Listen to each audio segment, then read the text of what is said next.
বর্তমান যে অন্তর্বর্তীকালীন সরকার আছে এই সরকারের কাছে বাংলাদেশের 18 কোটি জনগণের অনেক প্রত্যাশা, হ্যাঁ, এবং প্রত্যেকটি গণতান্ত্রিক রাজনৈতিক দল মানুষ এবং সাধারণ জনগণ অনেক বড় প্রত্যাশা নিয়ে আছে যে দীর্ঘ 17 বছর যাবৎ মানুষের ভোটের অধিকার ভুলণ্ঠিত হয়েছে, মানবাধিকার লঙ্ঘিত হয়েছে, আইনের সুশাসন নেই, প্রত্যেকটি সাংবিধানিক প্রতিষ্ঠানগুলোকে দলীয়করণ করে ফেলেছিল ফ্যাসিস্ট সরকার।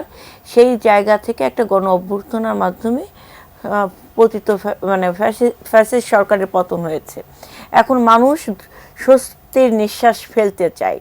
তো এখন আমাদের গণতান্ত্রিক ধারা আমরা চর্চা করতে পারছি, এখানে আমাদের কথা বলতে বাধা নেই, আমাদের রাজনৈতিক কর্মসূচিগুলো আমরা করতে পারছি, সব ঠিক আছে। কিন্তু মানুষের যে ভোটের অধিকার, যে অধিকার প্রয়োগ করে বাংলাদেশের জনগণ তার মালিকানা ফিরে পাবে এবং জনগণ তার নির্বাচিত সরকারের মাধ্যমে একটি আপনার জনগণের জবাবদিহিতার সরকারের মাধ্যমে তার সংস্কার এবং তার সকল দাবি দাওয়া পূরণ হবে। সেই জায়গা থেকে দীর্ঘ 17 বছর মানুষ বঞ্চিত।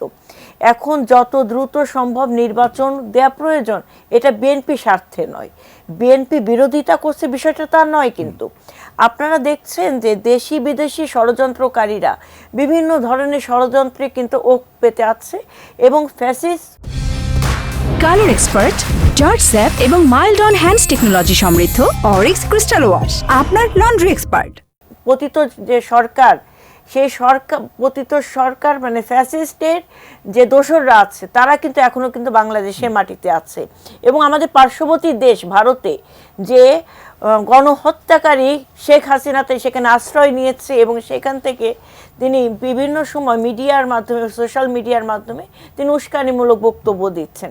সব কিছু মিলিয়ে বাংলাদেশের জনগণের যে প্রত্যাশা এবং এই ত্যাগ এবং এই গণ অভ্যুত্থানের যে মহিমা, সেই মহিমা যেন ভুলণ্ঠিত না হয়। কারণ নির্বাচন যত দ্রুত হবে ততই কিন্তু সকল সমস্যার সমাধান হবে।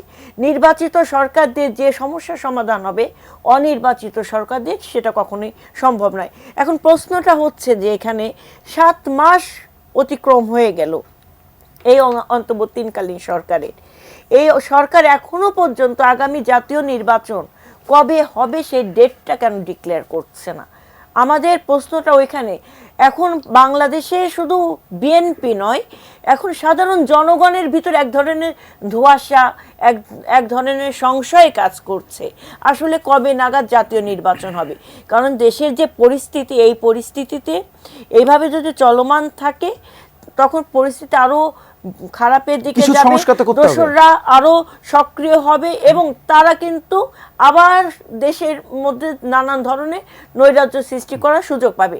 এবং আমরা বুঝতে পারছি না, এমন তো না যে এই কিছু দলকে যদি প্রিভিলেজ দেওয়ার জন্য নির্বাচনকে প্রলম্বিত করা হয়, সেটা জাতির কাছে কিন্তু